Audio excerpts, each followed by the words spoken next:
Runout is caused by a bent shaft or by eccentricity of the coupling. Eccentricity literally means being off-center. It can occur if the coupling is not bored in its physical center,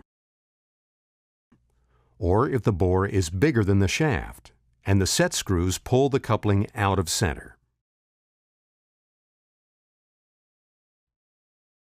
When measuring runout, the dial indicator is mounted to a fixed point in space.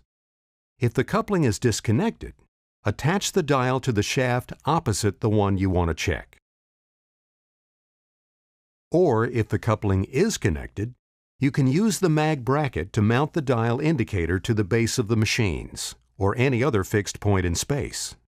We recommend that you first check for runout at the hub or rim of the coupling, because there you will pick up both eccentricity and bent shaft.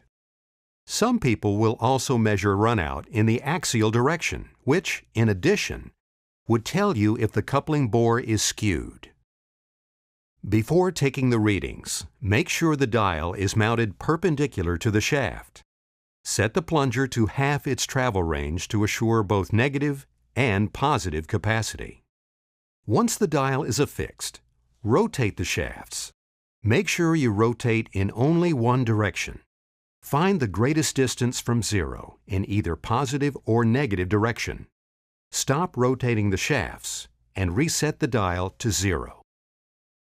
Now, continue rotating the shafts and watch the dial for the maximum amount of change, which equals the total amount of runout.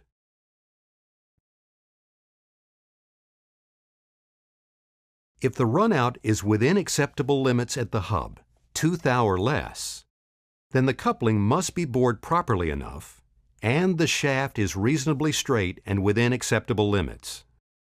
In this case, the dial is indicating excessive runout of 22 thou.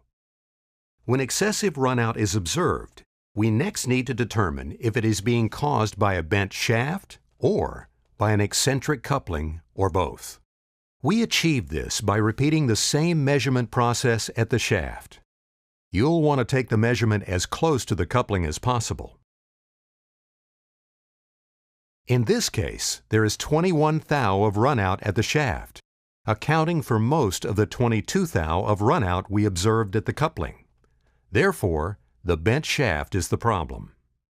If our measurement at the shaft had been close to 0, the problem would have been eccentricity of the coupling. Of course, we could observe a situation where both conditions occur, a bent shaft and an eccentric coupling. If excessive runout is present, it should be corrected before attempting precision shaft alignment.